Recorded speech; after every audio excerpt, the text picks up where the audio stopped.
Hello and welcome. I'm Rosemary Pena, president of the Black German Heritage and Research Association, and adjunct professor of German Studies at UBC Vancouver. Our conversation today is the 8th in our new Black Germany and Beyond conversation series. My colleague, Dr. Emily Fraser-Rath, and I are both honored and humbled to welcome and to present Dr. Pierrette Herzberger-Fofana, MEP, as our special guest, Dr. Michael McEachrain as our discussant, and Dr. David Gramling as our respondent. So that this critical discussion may commence without delay, I'll ask Emily if she will please be so kind as to share a little about our work together before handing the virtual microphone over to Michael. Emily? Thank you, Rosemary. We are, as Rosemary mentioned, so honored to invite Dr. Pierrette Herzberger-Fofana, Dr. Michael McEachrain, and Dr. David Gramling to Davidson College and to the BGHRA today. This event, like all of our events at the BGHRA, is made possible through the support of our collaborators. Today, our partners, to whom we owe our gratitude, are all at Davidson College, where I am a visiting assistant professor of studies. I'm lucky to work aside colleagues at Davidson who value our work at the BGHRA and who have helped to make this important and timely conversation possible. Our deepest thanks go to Drs. Alice Wiemers, Dan Aldridge, and the rest of the Africana Studies Department at Davidson, to Kristen Bucher and her colleagues in the Center for Civic Engagement and Bonner Scholars Program at Davidson, and to Dr. Amanda Ewington and Professor Irina Kolgo in Davidson's Russian Studies Department. I want to personally thank the Department of German Studies Administrator Meg Swicki, as well as Jennifer Joyce and Susan Caldwell, who work behind the scenes here at Davidson doing all of the logistics work, and whose organization, support, encouragement, and unending patience with me I appreciate immensely.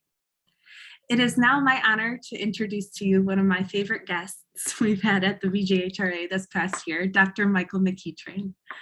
Dr. McEachrain is a newly elected expert member of the UN Permanent Forum of People of African Descent, where he will be representing Europe.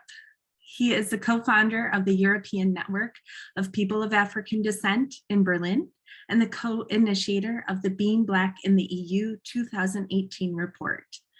Dr. McEachrain is a board member for Black Lives Matter Sweden and has been involved and instrumental in writing numerous resolutions and reports, including the European Parliament resolution on the fundamental rights of people of African descent in 2019, the UN report Agenda Towards Transformative Change for Racial Justice and Equality in 2021, and the UNGA resolution passed in the fall for the establishment of a UN Permanent Forum of People of African Descent. He has been deeply involved in the UN International Decade for People of African Descent from 2015 to 2024, and has numerous important scholarly publications, including his most recent chapter published this month in Scandinavian Studies and Law entitled Anti-Discrimination Law and Systemic Racism, Challenges for the EU and the Nordic Countries. I will link to this chapter and to the video of Dr. McEachrain's visit to our class last semester in the chat. Please help me now, virtually, in welcoming Dr. Michael McEachrain. Thank you. Thank you, Emily, for that very kind introduction. And thank you also, Rosemary, for those welcoming words and inviting me to this event. So I'm glad to be here. And to introduce today's very esteemed speaker, Dr. Pierrette Herzberger-Fofana. In just a few years of serving as a member of the European Parliament, Dr. Herzberger-Fofana has become a prominent voice against racism, for equality and the fundamental rights of people of African descent across Europe. Dr. Herzberger-Fofana has been an MEP since May 2019 and already demonstrated her strong commitment to a democratic and humane Europe. In the European Parliament, Dr. Herzberger-Fofana is, among other things, the first vice chair of its development committee, vice chair of the delegation for relations with the Pan-African Parliament of the African Union in South Africa, and co-chair of the Anti-Racism and Diversity Intergroup in the European Parliament. Dr. Herzberger-Fofana is also an accomplished academic with a doctorate from the University of Erlangen-Nuremberg in Germany and winner of the State Prize of the President of Senegal for Research and Science for a book she wrote on women's literature in the French-speaking countries of sub-Saharan Africa.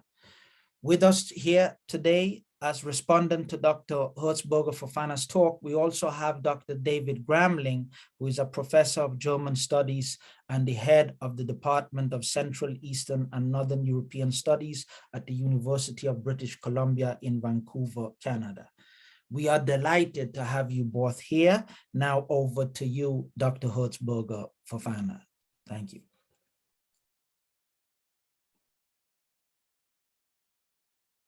Okay, vielen Dank. Yeah. So, thank you very much for inviting me to participate in your conference with the important reason to highlight Afro-European and African perspective and experiences regarding the war in Ukraine. The reason why we meet now today is the unspeakable injustice that is happening in Ukraine, and especially affecting non-white persons trying to flee the country.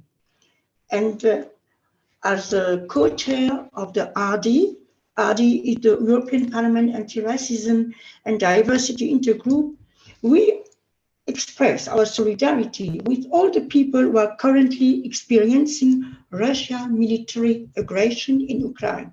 We support all the people in Ukraine and in Russia who do not want this brutal war. But at the same time, we are very concerned about the wave of racism that Africans living in Ukraine are facing in their attempts to leave the country. We are shocked to see that some European countries bordering Ukraine are refusing to allow them to cross the border and enter the country because of the color of their skin. In a country in Europe, which is not far from Belgium, it is terrible, is war. And it means that people who just for a short time, like you and me, got up in the morning, went to school or to the university or to work, and now uprooting and struggling to survive. Growing up and living with peace as a matter of course is not something that everyone in the world is born with. For most of us gathered here, it is. The war in Ukraine shows us our vulnerability, which we often overlook when dealing with our world and our fellow human beings. The war and its image call us to be awake and active for peace. We cannot be indifferent to what is happening just not far from us here in Belgium. And that is why we call all the Ukrainian and all refugees. We say to them, we will not let you alone.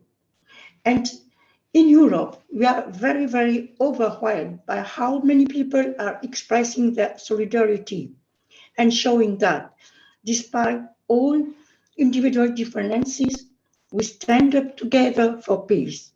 All of us, of you and all those fleeing was deserve the same respect without exception. And yet it exists.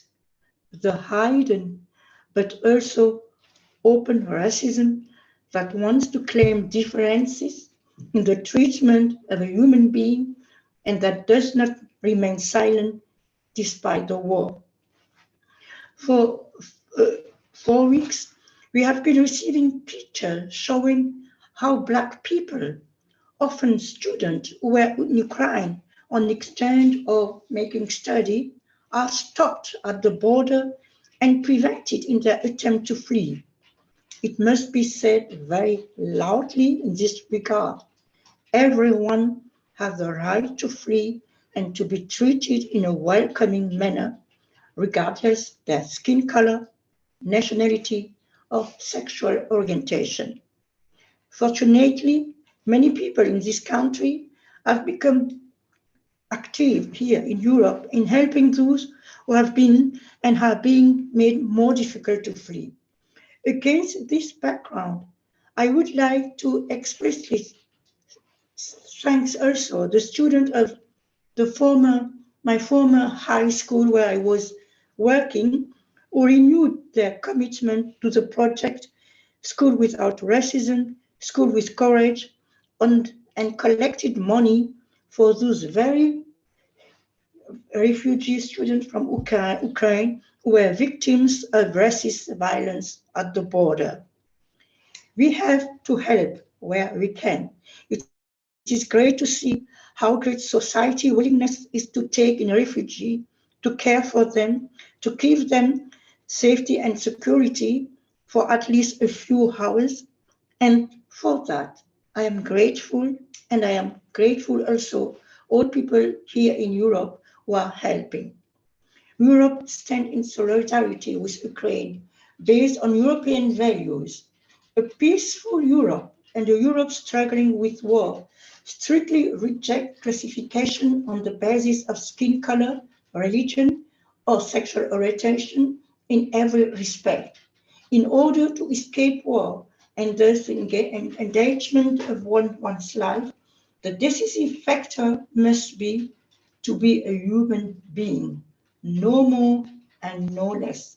Neither skin color nor nationality must play a role here. The African Union and most African countries maintain diplomatic, friendly relations with all European countries bordering Ukraine. That's Poland, Romania, and those countries belong to the European Union. Dealing with African citizens fleeing Ukraine in a way that is out of the question from a human rights perspective, it is in stark contrast to the partnership that we, as the European Union, would like to develop with the African Union. The African Union is extremely concerned, and there are countless relations from the African side. We called on neighboring European countries to allow all people to pass through their borders without reservation, regardless of the color of their skin. We also call for African students to be given the opportunity to complete their studies elsewhere, which they are to abandon in Ukraine. Leaving them empty-handed would counteract any European aspiration to see the continent on an equal footing. For 14 days, I wrote a letter to the president of our university, Erlangen-Nuremberg, and I asked him to allow that the African students and researchers to pursue their study here in Germany.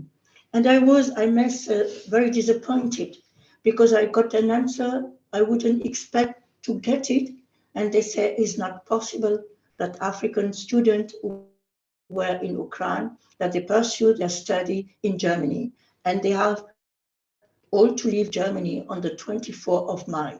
You see, racism is a part of life in our country.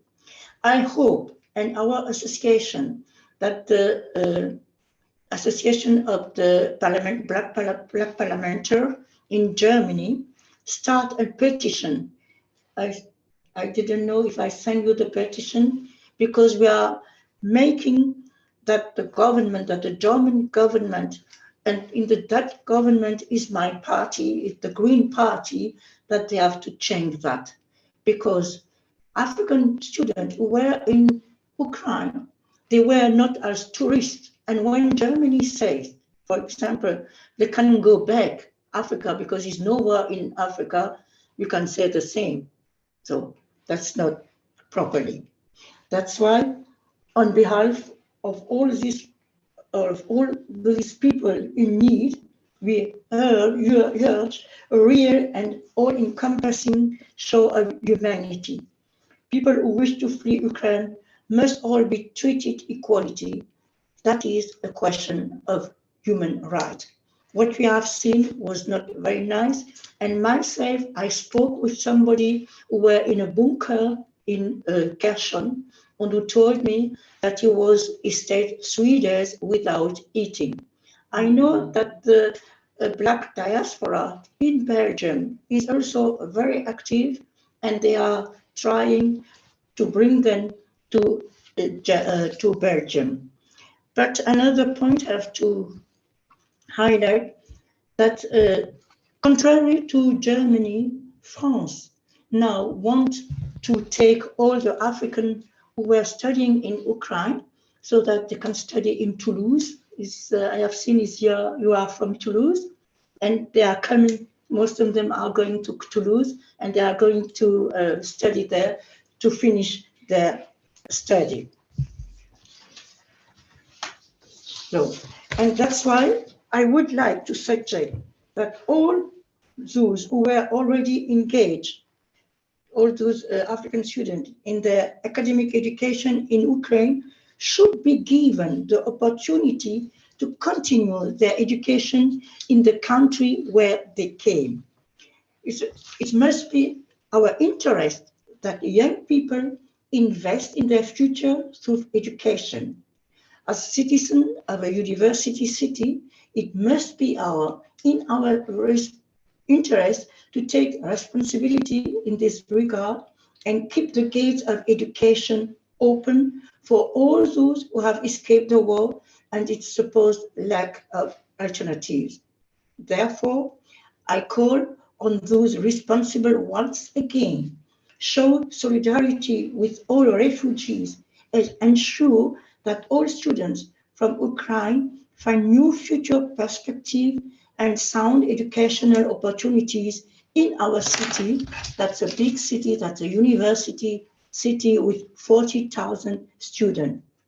With all the terrible image reaching us at the moment, with all the suffering we are told about, one thing gives me hope: the willingness to stand up for people who have lost everything, people who are flying from the most terrible side of our humanity, war. That's why I count on our full and continued solidarity in Germany, in Belgium, and also in France on the importance we attach to education of young people on a charity towards our fellow human beings. Thank you very much for your attention. It was a little short, but I think maybe we want to discuss what you think, how is the situation now. And as I said, in Germany, it's not the same like in France or in Belgium, it's different. But we hope our association, the Black parliamentarian, that our petition will succeed and all students can stay in Germany, because in my university, engineering, and most of the African students were studying engineering or medicine. Engineering is in English. The course is in English. It means all those Nigerian or Cameroon people who are coming from English-speaking country, they are able to pursue now in the summer semester at the beginning of May, their student. And they just congratulate France, because France make also something that I couldn't expect. The professor, that the group of professors who start, and who said, we are going to take all the African who are speaking French and study medicine, and as I read in Le Monde, they are going to study in your university. Maybe you are going to have the chance to see them. So, thank you. That's what I wanted to see. I expect your questions if you have some questions. Thank you very much. Thank you. Thanks a lot for that very interesting presentation. And yes, I will now leave the word to Professor Gramling. If you maybe have a few questions or a few comments for Dr. Herzberger.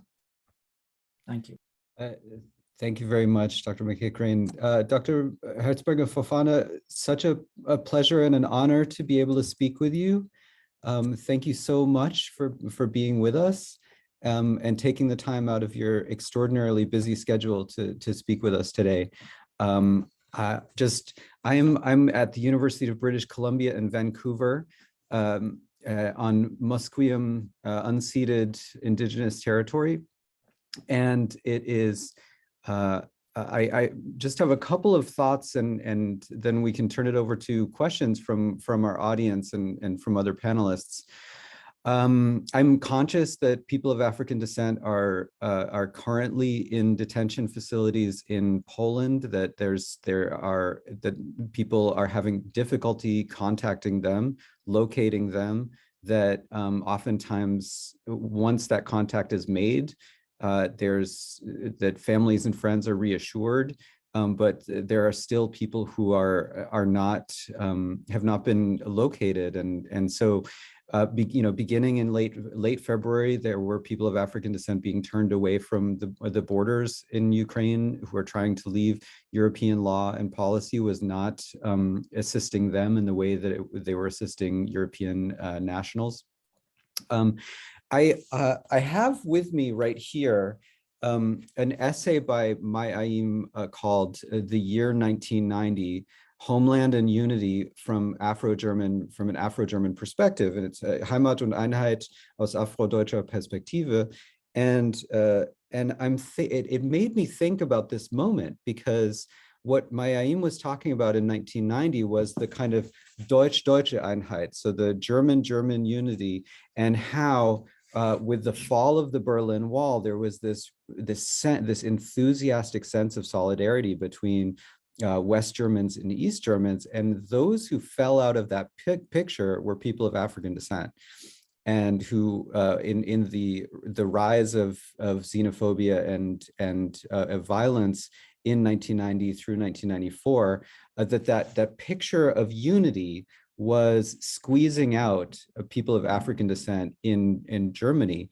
And so it makes me think of Ukraine in this moment, because there's global enthusiasm for the notion of a Ukraine as a political community that brings together people of Russian and Ukrainian descent. Those are or Russian and Ukrainian language, for example, and that picture of a political community of an enthusiastic support for this political community that goes beyond ethnicity and that goes beyond language, again repeats that pattern, I think, of excluding and squeezing out people of Afro-Ukrainian descent. And so I'm just wondering about that picture, whether you see similarities in that history and the way that that your colleagues in the European Parliament are talking about Ukraine, whether this image of a political community, of the nation, and the struggle of Ukrainian peoples is again unduly excluding people of African descent. So because, and I'll finish up here, over here in British Columbia, at the University of British Columbia, when students and faculty members and professors are advocating and supporting the peoples of Ukraine, they're usually talking about people who are Ukrainian speakers, people who are Russian speakers who support the political unity of Ukraine against Russian aggression. But I have not heard many students or professors or administrators advocating for Ukrainians of African descent or of East Asian descent. And so has this been a pattern of thought and and conversation that you've also noted.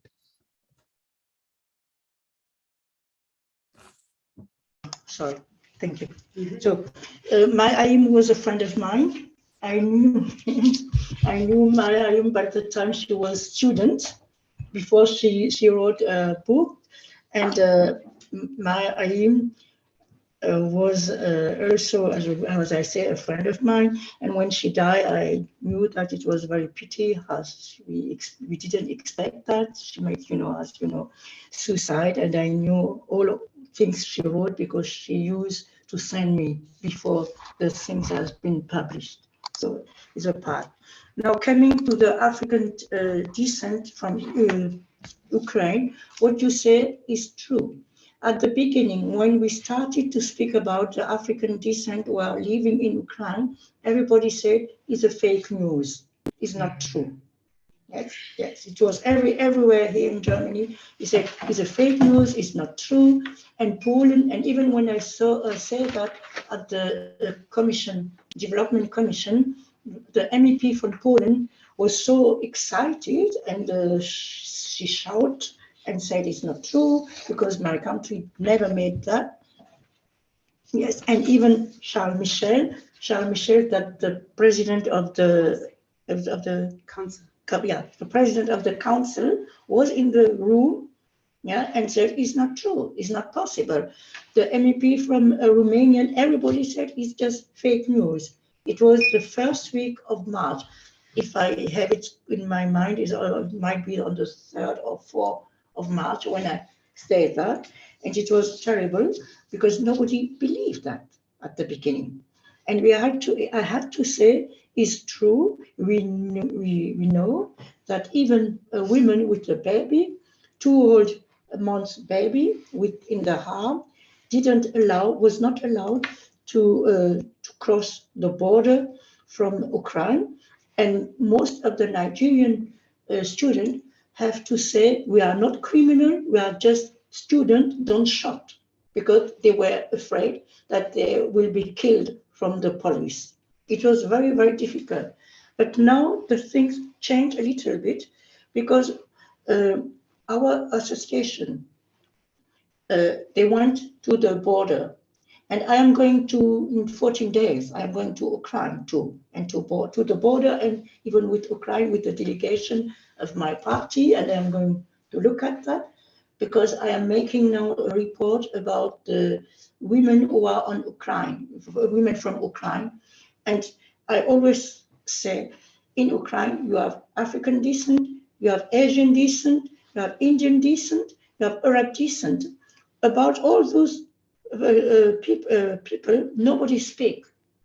Nobody, and everybody said, no, if they were in Ukraine, they can go home. That always say, they can go home. But they were not tourists. You say that from somebody who were as tourists in a country. You can say, yes, now is war, so you don't need to stay. But they were studying or they were working. And we asked even a corridor, a humanitarian corridor to Russia. And Russia said, yes, we can open a humanitarian corridor, but they have to go to Russia. And no student, African descent, want to go to Russia. Yes, but Putin said, okay, it's no problem. I open at once a corridor, humanitarian corridor for all Black students, but to go, and they don't want, and so we can force them. And it's really pity because, it's maybe since 14 days that in Germany and in Belgium it's not clear that is racism. Even our Commissar, Mrs. Opilainen, said last week, during the session of ACP. ACP is a session for African, Caribbean, and the Pacific. She said, for everybody, I have been to Ukraine and there is no discrimination. I have been to the border of Poland and there is no discrimination. And we know that African descent are all decorated as like second-class citizen people. They are treated like second-class citizen people because we had the information. They told us. Yeah? They told us, for example, they were not allowed to enter in the bus. Yeah? They told us they are not allowed to enter in the train. They told us at the border they were. I know because they told us what happened here is not good. They don't want that we stay in Ukraine. Pardon, they don't want that we cross the border, and they want that we stay and fight for them. And of course, they don't want, because they are not soldiers; they are students. Huh? And if you are a student and you never had a weapon in your hand, and why are they going to make that? And even something else, I don't know if you know that, the ambassador of Ukraine make in Facebook and in the newspaper in Dakar, in Senegal, call people to come to Ukraine to fight in Ukraine for them. And it was terrible because 36 people said, yes, we wanted to go, but the government stopped that. Yes, the foreign ministry said, you don't have to use the poverty of people, yeah, and to say, come to Ukraine. So, and when we see all those things, we can understand why the African countries abstain by the vote in UN, because in all those African countries, the ambassador made this call, call the young Black people. They know people want to come to Europe because they want to have a better life, but they don't want to go to Europe to die. Yes, and so you are not going to die for Ukraine because Ukraine got some problem with it's a big problem. It's really a big problem. It's an invasion. We are against for that, but that's also things that most of the people don't know here in Europe, and that's what happened. Yes. And now we have now some in France and in Belgium a little bit, a new wave, a new option. Yes, like France, I said before, a professor start that action to open the university for the African descent. In Germany, it's not the case in Germany. And if our petition doesn't succeed, most of the African people who are here from Ukraine have to leave Germany on the 24th of May. And it's incredible because everybody welcome the Ukrainian, but they welcome people who are like them. They are the same. There's a white people, blue-eyed people. That's the white people. They are welcome everywhere in Germany, everywhere, every place. Yes, and even in the train, they can go everywhere. And they got, we start in our city, for example, we start school with the children and enroll a teacher, Ukraine teacher, to make school for the Ukraine pupils. It's the solidarity from European to Ukraine people who are white is very, very big. It's very open, they welcome, but they don't welcome African people from African descent. And that's our duty to make it clear that everybody has to be treated the same, on the same level. Yes, Black people who were in Ukraine, where they were in Ukraine because they were working, but most of them were students. I think there's 24,000 students. And we know, for example, that in Germany now, 7,000 students from India who were studying tooth medicine. Yes? Zahnmedizin, sagst du? Dentistry. Dental medicine, right? Dental, yes. 7,000 who are studying dental medicine are now in Germany, and it will be pity if they have to go back home and they are not finished. Huh? Because it's a possibility 7,000 from India are already in Germany now. That's that we know that really. And the other one, as I said at the beginning, they can't pursue their study because most of them is engineering or dental medicine. So, and we have a dental university. We have the biggest university of the South Germany, from Bavaria. We are even bigger than Munich, because we have everything. We have all dental, all medicine university in Erlangen and Erlangen-Nuremberg. But that's the problem we are facing now. Yeah. And we just hope that our petition will succeed and the government are going to change, maybe, and so that all those African descent can stay in Germany. But it will be difficult, we are sure. Yes. Yeah. Vielen herzlichen Dank. It's an honor to meet you. Before I hand it back over to Dr. McEachran, I want to make sure that somewhere in the chat we have the link to the petition that you've been speaking about. I haven't seen whether it's in the chat already. Yes. But I don't know. I can send it. Joyce can send the petition because we need 50,000 signatures. 50,000 signatures so that it can pass to the Bundestag. And I wrote already a letter. I wrote just the first week. I wrote to von der Leyen also a letter, but she didn't answer now.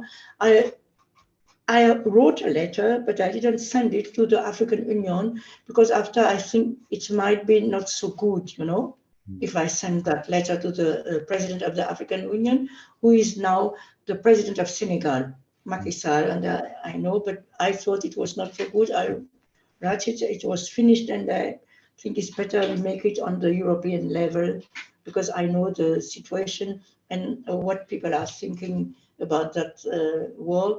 And we know that, for example, Senegal, here you have the petition. Yeah. Joyce sent the petition on chat. Thank you so much. Michael, over to you. Thank you, Professor Gramling. And thanks again, Dr. Herzberger-Fofana, for your talk and your response to Professor Gramling. We have quite a few questions here already. And if you are listening to this conversation and have any questions for Dr. Herzberger-Fofana, please do put that in the chat, the Q&A chat box. So just one comment and a question from me before we let the audience ask some questions. So yes, a few things, of course, stand out in your talk and the conversation so far. And, one of the things you said during your talk is that all refugees indeed have the right to be equally welcomed, regardless of skin color. And if there's anything that has been made clear with this refugee crisis at the moment, is that this is not the case. And as we know, this has never been the case in the European Union. And we have had a terrible refugee crisis for decades now at the European Union borders, perhaps especially in the Mediterranean and in and around the Mediterranean, which is the deadliest waterway in the world. With hundreds of people drowning each year. And this is something that is, of course, unsustainable. And many of these people who are trying to get to the European Union are refugees, and they have right to be welcomed as refugees to apply for asylum. But this right is being systematically denied by the European Union. So, one question I do have for you is how do we address this refugee crisis long term? It is a urgent issue right now because of Ukraine, but it is also a long-standing issue. And despite all the the attention that has been directed towards the way refugees are being discriminated, the refugees fleeing Ukraine are being discriminated against because of their skin color in countries such as Poland and Hungary. Speaking with some people on the ground that are deeply involved in this issue in Poland and Hungary. In Poland, for instance, my dear friend Larry Olomorfe, say that nothing has changed. Nothing has changed. And hospitals in Poland still discriminate against African refugees, and they're still discriminated against when they are seeking housing as refugees and so forth. Nothing has changed. So it's one thing to address this issue short term and this crisis short term, but what do we do long term? And one issue, so what do we do about the refugee crisis long term? The refugee crisis that is ongoing and seemingly never ending at the borders of the European Union. So that is one question. Another question is, and this is a bit of the huge elephant in the room in the European Union is race. This is one thing that all European Union countries, members, deny that race is socially relevant. They, do not want to refer to race. They, such as countries like here in Sweden, they exclude the term race from their law, including their laws, including the anti-discrimination law. They do not want to refer to race, and they think that the entire European Union, all European countries, the day after World War II, all claimed to be post-racial, which, is, it doesn't take a lot of thought to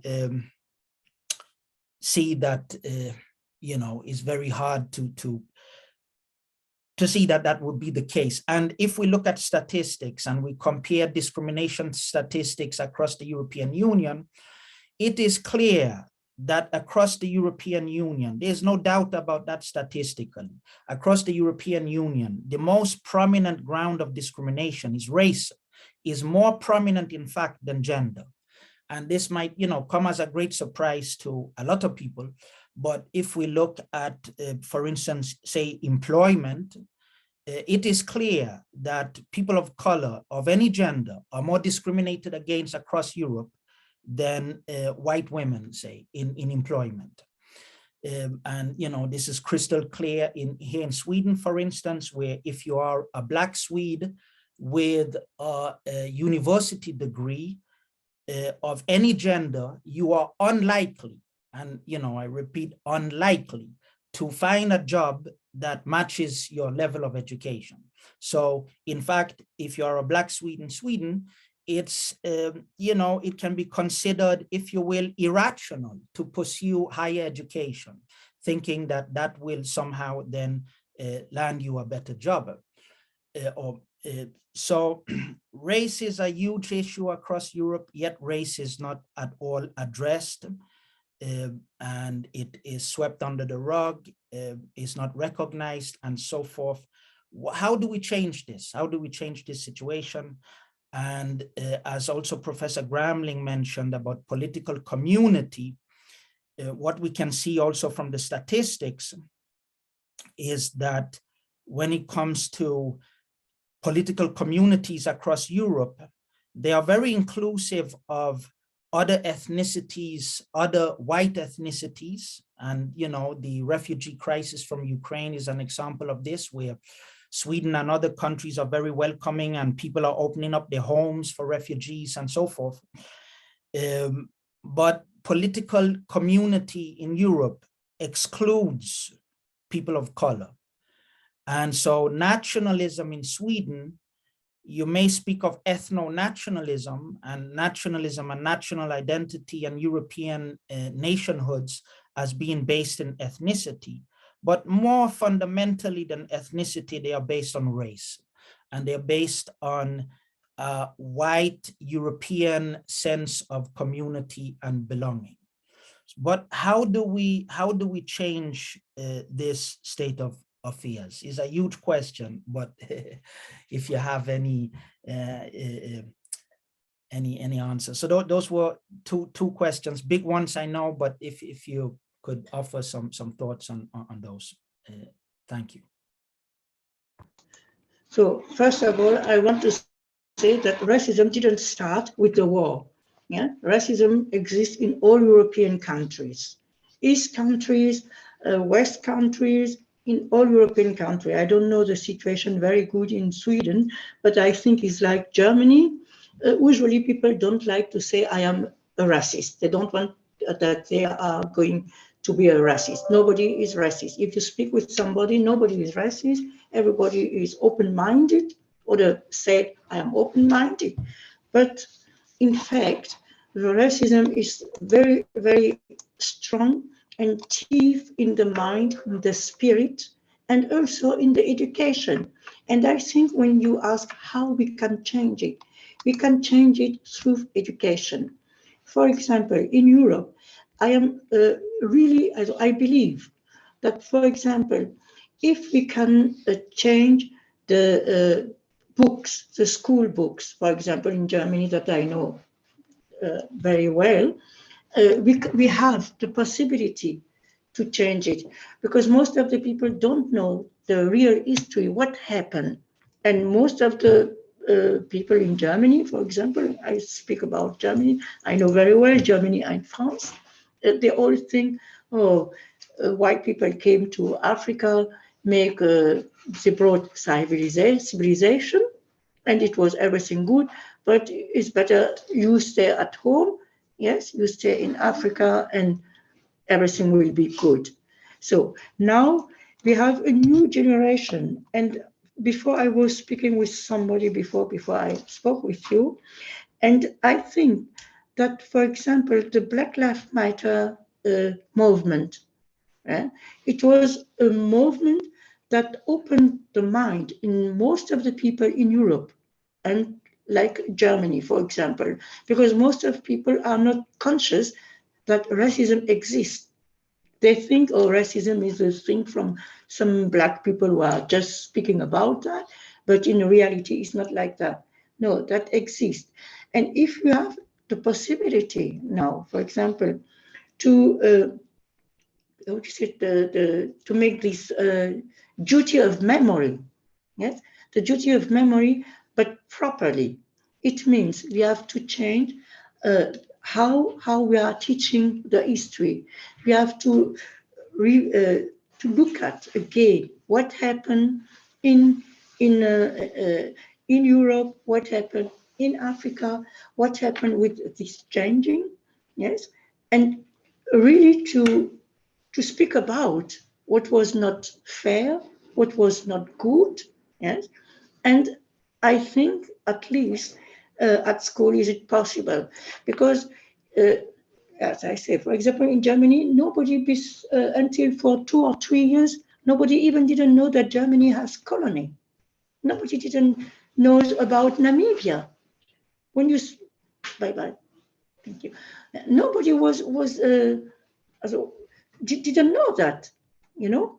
It was 2018 when Germany gave back the skulls, yes, and I was there when the 27 skulls were given back to Namibia, that people said, we didn't even know that Germany had make things very terrible in Namibia.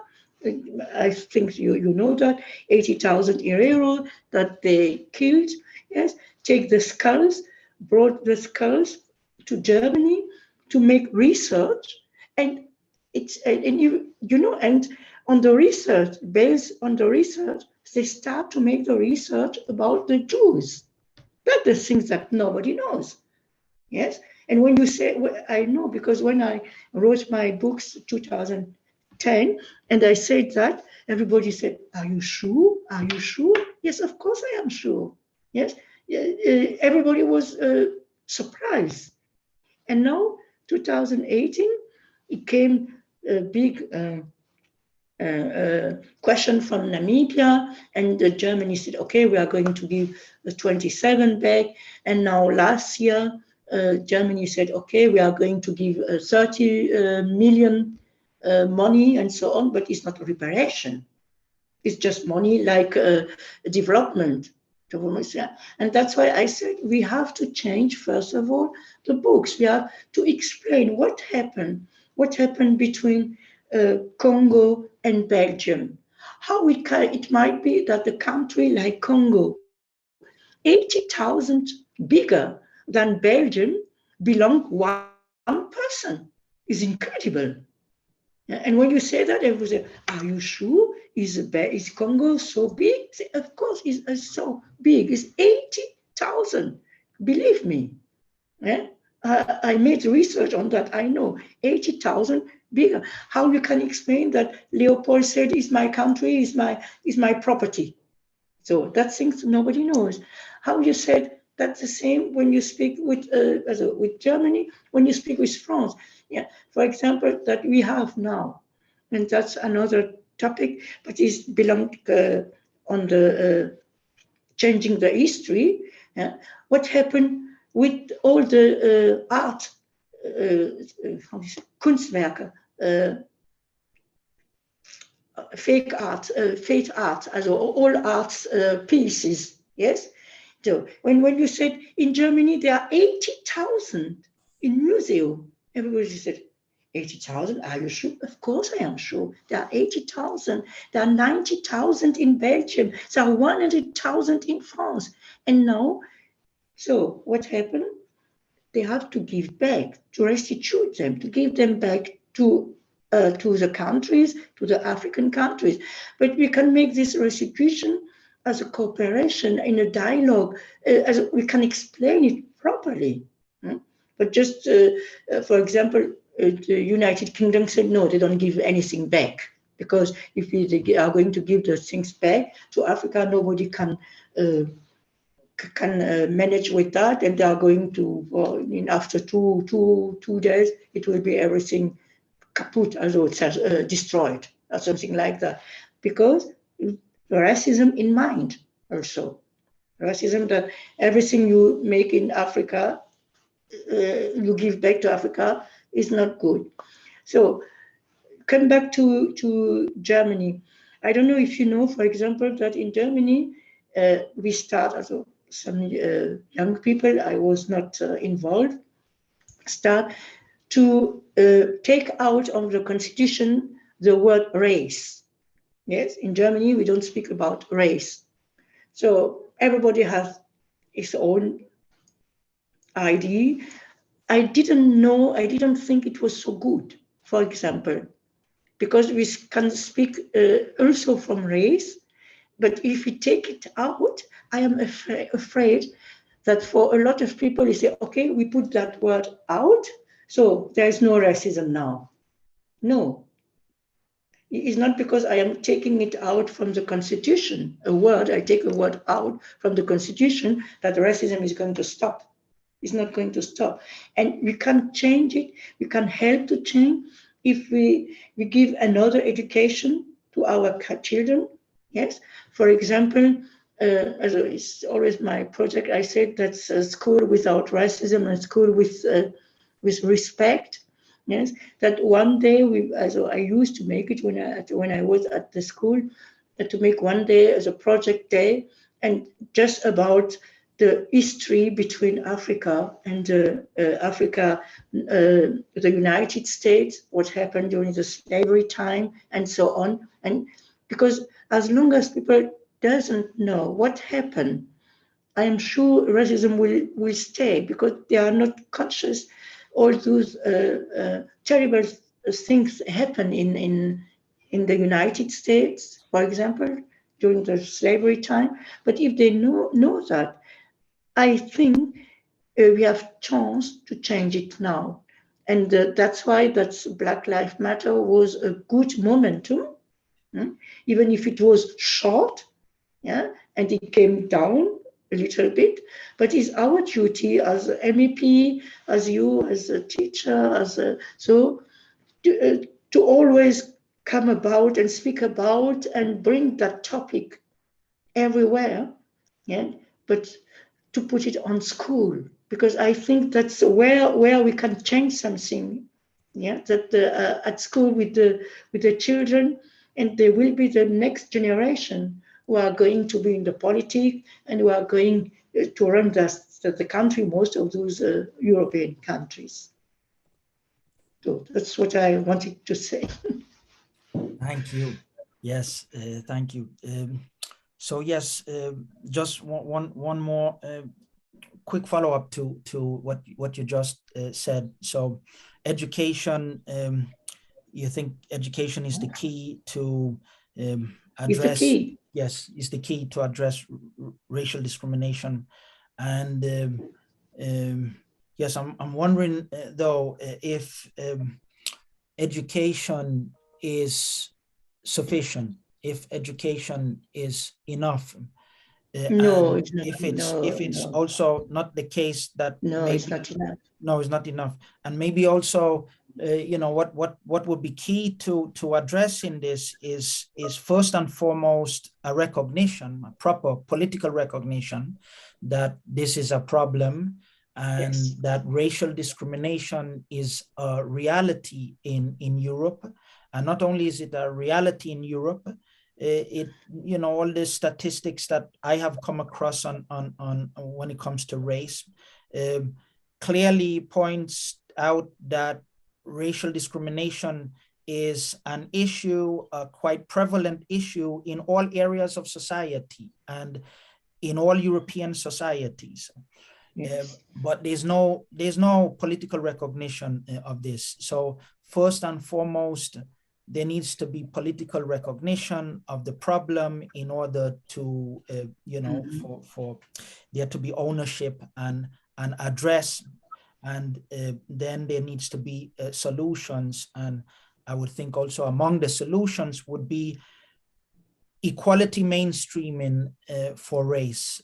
And so, you know, equality mainstreaming in the European Union is has been quite a big deal for some time now concerning gender. But, you know, we don't talk about equality mainstreaming in policymaking on grounds of race. But as I mentioned, and to just also comment on a comment here by Marion Gerland, that Dr. McEachran, racism, sexism, classism, ableism, and ageism intersect. And I, of course, could not agree with this more. And that was exactly the point I was trying to make, that, you know, we should not take for granted that, you know, all women are discriminated against equally. And that, you know, they are also, it may also be the case where, say, men of color could be more discriminated against than some women, and so forth. So yes, intersectionality is key to understanding these sorts of issues. No doubt about that. So then I don't, you know, regarding the second question about refugee crisis and so on, maybe we can talk more about that later on. But as many have pointed out, you know, this refugee crisis is, although, you know, is very serious, of course, and we should, of course, take it, you know, have humanitarian policies that allow Ukrainian refugees to come to seek asylum in European Union countries. There are many major wars going on right now in the world, and the Ukrainian war is not even the largest war at the moment. There are, you know, wars that are at least as big and as serious going on, for instance, in the Tigray region, in Ethiopia. Yes, and these wars need our sympathies and our engagement and involvement just as much. Yes, now we have 3 questions so far. Yep, sorry, please. I just want to say just one thing, because I have read what here on the chat. Yes, racism is institutional and has been supported by governments worldwide. officially, no. Not, yeah, officially, is racism not supported, is tolerated, I said, because supported is something else. For example, what we have to do here and what we did, we have at the European Parliament, we asked for to have a coordinator, anti-racism coordinator, and we get it. Yes, we got it with, I don't know if you heard that, Michael Moore, who is now responsible. And we urge all the government, all the European countries to have an action plan against racism. That's the things that we ask, and we try and we push it with RD. And of course, you have always the same countries like the former colonial countries like France, Belgium, and so on. They have a action plan, but each country, Poland, Hungary, they don't like it. So the countries, their government is a right government, and they don't want anything with racism to hear with racism, even if we say, no, that's something we have now in Europe. It's a law from European Union. It means all 27 countries have to fight against racism in his own country. Of course, you can have everything on the paper, and like we say in German, Papier ist geduldig, yeah? On the paper you can have everything, yes? We can put everything, and we have to push it so that those countries who were not colonial power, that they deal now with racism because they shut their eyes. And it's very difficult when somebody don't want to see something, and you say, you have to make it. And they said, oh no, Romania said always, we don't have any racism. And everybody knows how is the life of Roms and Sinti and Romas, for example. But each time at the European Parliament, no, there is nothing, is no racism. Poland will say the same. And even I told you, our president of European Council said, I have been in Poland, there were no racism. The Commissar said also the same. And those countries is very difficult. And that is our duty to say, no, it's everywhere. It might be tolerated, but not supported, I shall say, tolerated, no, none, that's the problem. And some of the countries don't want to open their eyes and to do something else. And that is our duty, and that's why I hope always we have chance that things change if we get also more young people who engage in politics, because in the politics where you can change things. Yeah. If you are in the politics, you have the chance. Of course, we can change it in the school, but I think we have the power here to change it, at least on the paper, but also to be behind. Yes. And that's also my hope that the new generation in Germany, for example, that Afro-Deutsch, that I always said you have to come to the politics. I was I make mentoring to 2 girls already, and I said you have to come because, so I am alone for Germany, as is not normal. Germany is the biggest country in Europe, and one person, of course, one person you cannot do a lot. Yeah, you need always support from everywhere, but we need the young generation, all those Afro-German who are, and always just, I also said, meckern, also just criticize. Yeah, criticize is good, but you have to do something and to stand up and to say, okay, I don't like this, I don't like that, I am going to change that. And if I want to change, I have to enter to politics, because power is in politics. Yes, it's not when I write every day a new paper, nobody is going to read it, first of all. Maybe you and I, and that's finished. But to go into politics, to make pressure, yes, on the government, and we have the power to make it. But of course, alone is always difficult. And in my party, there are also people who are not, racism is not their topic, I shall say. Yeah, they know there's racism, but it's not their topic. It's not their topic to find it again. And that's what we have to do. We have really to encourage our young generation to come to politics. Politics is open for everybody. And I always say, it doesn't matter in which party you are going. You can go, if you like it, in the CDU, CSU, or whatever. But go and try to do something. Open your mouth, yes, because if you don't do it, nobody is going to change it for you. We are the person who are going to change, first of all. And that's why you have to encourage really all the generation that I always said it will be my dream if when I stop at the parliament to see 10, 20, as we are 27 countries, at least one in each country, there's 27. So 27 MEPs, African descent is something else, as just 6. And from the 6, you have to take out 2 who are on the right party. So we are 4 who are making work for 500 million European. We cannot do what we want.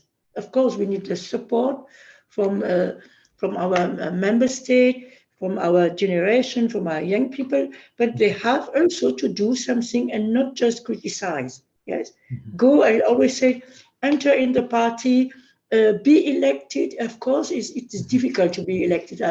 I know what I had. Yes, and so I could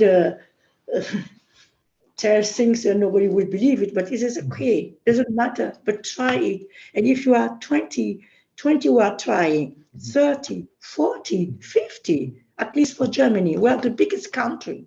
Yes, and it's not normal that the biggest country has just one person, one black woman. That's not normal.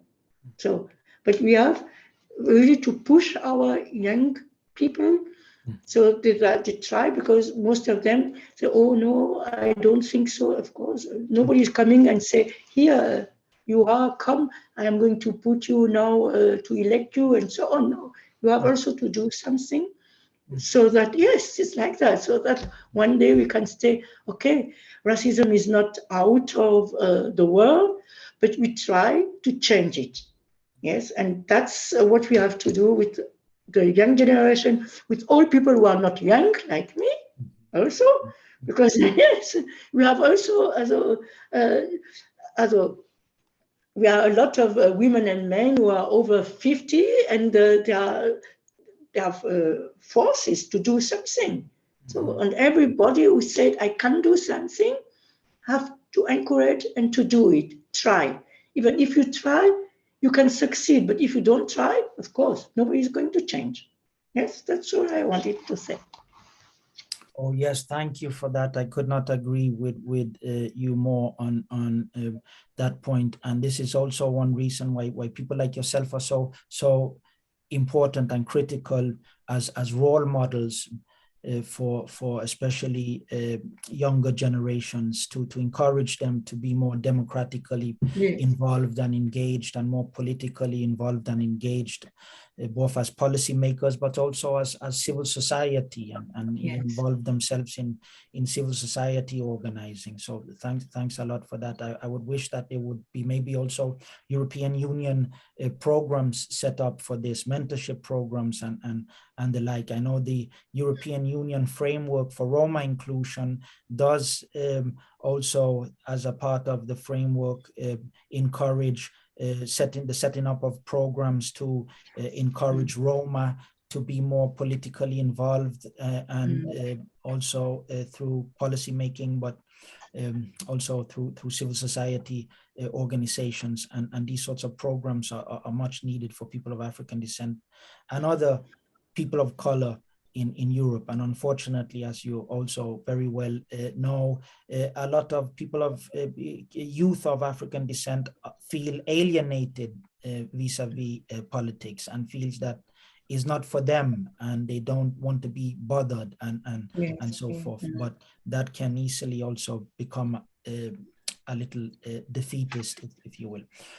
So thanks a lot for that. Now we have 15 more minutes, and so we're going to open up the floor here to questions. And again, if you have a question, please post it in the Q&A chat box. And we have 3 questions here so far. And let me see,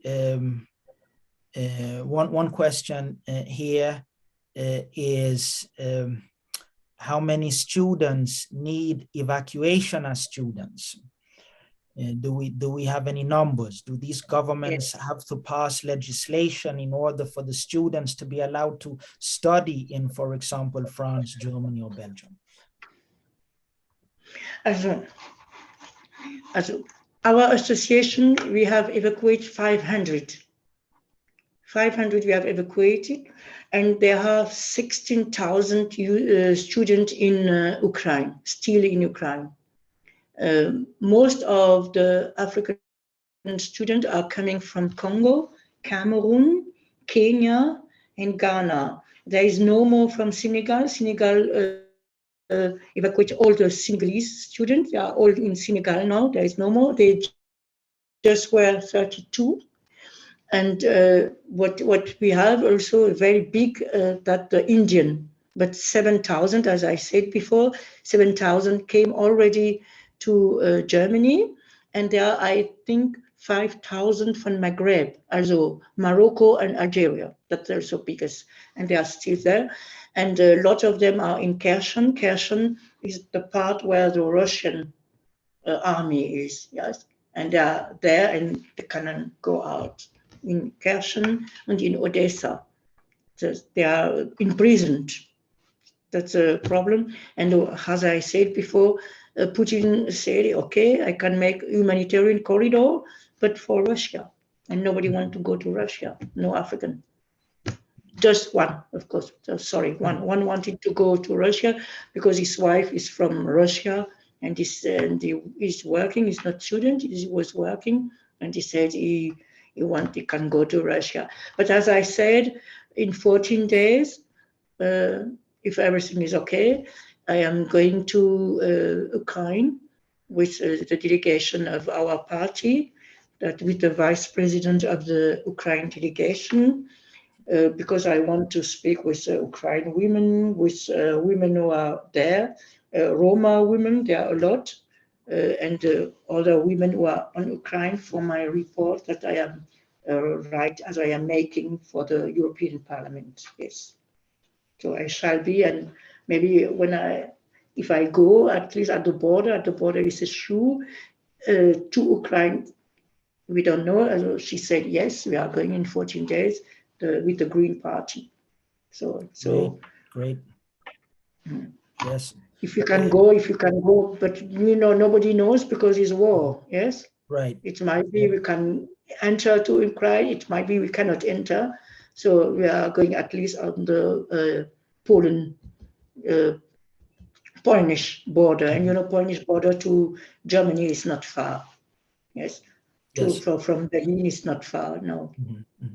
Do you know, by the way, if the European Commission has done anything to address the issue of unequal treatment of refugees from Ukraine?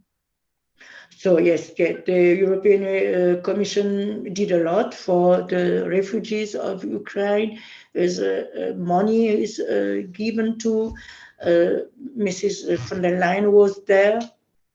Yes, but I mean the issue of racial discrimination. Bitte? The issue of discrimination. Racial discrimination. Nine. I told you before, Charles Michel, the president of the council, didn't believe that at the beginning. So, and even as I told you, it was on the 3rd of April, we had our session with SEP, the Commissar of Development, Mrs. Opilainen, said there is no racism. And she said, I have been there. So it's not a topic on that level, but I say that each time on the parliament when I spoke, and that I say that there is a racism and we have to do something in my report. I am going also That's why I want to go there and to speak with women and also with African student female. There's some female from Congo.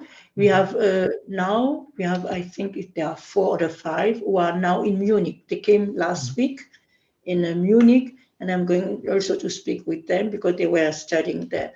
But for European Parliament, it's not, racism is not a problem. No. Yes, yes. They deny that, and it's difficult because they deny it. Yes. So, and we have to say, no, there is racism. And even all the MEPs from Poland, even if they're on the left party or right party, they all deny that. They deny the racism. And I'm going to go there and to hear and to see the Roma, the Black, and so I can say, I spoke with that person, that person, that person. I have seen that. So, because fake news, they all say, thought, also at the beginning, everybody was thinking there's a fake news. It was terrible, no? But it's not fake news. We know that. No. Yes. Yes. Yes. I wish they would maybe read the reports from the European Union Agency for Fundamental Rights a little closer. Yes. So we have one more question here. I've heard it said that the Euromaidan, and this is from Harlow Snyder, I've heard it said that the Euromaidan revolution of 2013 to 15 opened up new possibilities for transcending social and racial boundaries in Ukraine, at least momentarily. Is that a topic that the speaker and respondents could comment upon? Do you have any? I don't personally, I don't know of this revolution. I have heard it said that European. I can ask and send. I'm going to write it down, and I can ask and to send you the answer. European Revolution, the Maidan Revolution of the Euromaidan Revolution. Yes, I opened new possibility. Okay, great. Before we close, I have a question, if you don't mind. Sure, yes, please. It's not war related, but years before the war, and my particular interest is in children and the Afro-Ukrainian children. And I understood there were many children in foster care in the Ukraine because they were not integrated into homes or into the society. So I'm wondering, what is the situation with these children? Are there other Afro-Ukrainian children who are there, and who is caring for them, if you know anything about that? No, when I saw your question, I start a little research. And the only one thing I know, there is an MEP who is Afro-Ukrainian. Yes, he's an Afro-Ukrainian MEP. He was a sportsman who got a gold medal even in the Olympic. Yes, there is one. And the answer I got, there is no problem each time. There is no problem. We have even an MEP who is Afro-Ukrainian. That's what we heard. But I heard before the war, I heard this type of things for Russia and for Ukraine. And I believe it too. But as I said, I am going to ask it. I am on that topic because we don't have anything. And I heard they don't make data. We don't have data. He said they are Ukrainian, but they are not black Ukrainian or African descent. They just said it's Ukrainian, and we need data. And I am going really on that topic because it's interesting to know what happened with those children. What I knew before a long time, because I had a cousin who were studying in Kiev, and he was engineer, also in the 70s, and he told me there were, but that time already. Black children, although the father was a student, and they take it out from the mother, but nobody knows. So, and we have to stay on that topic because I think it might be what happened to Germany, you know, after the Second War. Yes. So I don't need to say more. Very You know, well. Yeah. very well understood. And, And I think that's the same, but it's not just Germany. I don't know if you heard that. 2020, the women in Belgium asked for reparation because a lot of women from Black mother now were taken out from Congo to Belgium and put in orphan. And those women who are all over 70 asked for reparation in Belgium too. Yes, we had that problem in France too. And for example, I make always Black History Weeks, and I had companies, the Black companies. I show that Black companies, it's called Le Chevalier de Saint-Georges, and it was the same in France and in Portugal. A lot of white men, when they got children during the colonial time in African countries, when it was a boy, usually when it was a boy, they take it to France. And that's what happened with the Chevalier de Saint-Georges. He was a big company before Mozart. And everywhere, if you go on internet, you are just looking at the Black Mozart. And I say, how Black Mozart? He was born before Mozart. Yes, how he can be the Black Mozart, for example. And we have a lot, also, because I used to make research on that, we have a lot of cases like that in Portugal, in France, and in Germany. I don't know I don't know such cases. I just know the cases after the Second War. But I think it might be too. But you know, with Germany, they always forbidden the relation between white men and Black women in Namibia. Yes, and we don't know where are the children. So it's a topic we are. But I am quite sure there is in orphan. But if I go there, I'm going to ask and give you the proper answer, and not just there is one Black MEP who is a big a showman, you know.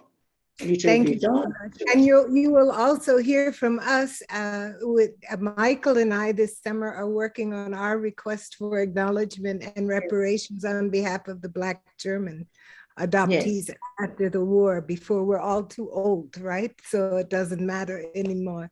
So you will hear from us again. But we are immensely grateful to you, Dr. Herzberger-Fofana, for enlightening us today. Many of us, like myself, have extended family who have been directly impacted by this war and for whom this is personal. As beneficiaries of your advocacy, we are indebted to you. Thank you to Drs. McEachern and Dr. Gramling for your contributions to this important conversation, and to our sponsors at Davidson College for allowing this event to take place. Today's recording will soon be available. And I thank you, all of you. It was very, very interesting, and I like it, and I hope we are going to stay in touch. Yeah? Thank you. Thank you. Yes. Bye. Bye, everyone. Bye. Everyone, bye. Thank you. Thank you. We will certainly stay in touch. Yes. The recording, bye-bye. Yes, the recording will soon be on our YouTube channel at Black German. So please subscribe and turn on the notifications so that you'll know when new ones are added. And sign up for our newsletter and follow us on Facebook, Twitter, Instagram, and Eventbrite for details about coming events. Mark your calendar. I have seen something in that Rita Doe wrote a book about the Black Mozart. Oh, wow. Okay. Yes, and that's Chevalier de Saint-Georges. I made, and Professor Riebe wrote a book about the Chevalier de Saint-Georges, who said Black Mozart, but it's nonsense because he was born before. Okay. Also, Okay. bye-bye.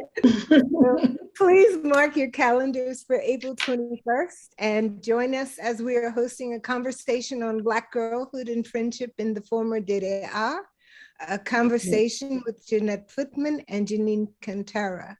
So if you Ah, are yes, in Janine Kantara, yes, I know her. So I Yes. know all the women like me, Janine Kantara, maybe you know Ricky Reiser. Yes, And, yes, yes, yes. Yes, So and all of them. Because, yes, we start, I was writing for Afro-Look on the 18th. Yes, on the 18th. I Yes, it's a long time I remember. make it. Yes, yes, and I make it with Ricky Reiser from 84 to 94. And then Janine Kantara take it at that time. Yes, We'll have to invite you back even for another conversation when you come back from the okay, I shall come. Yes, thank you. Okay. Bye-bye. Thank you so much, everyone. Thank you so much. Yes, thank you, Emily, too. Bye-bye. Yes, Bye. thank you.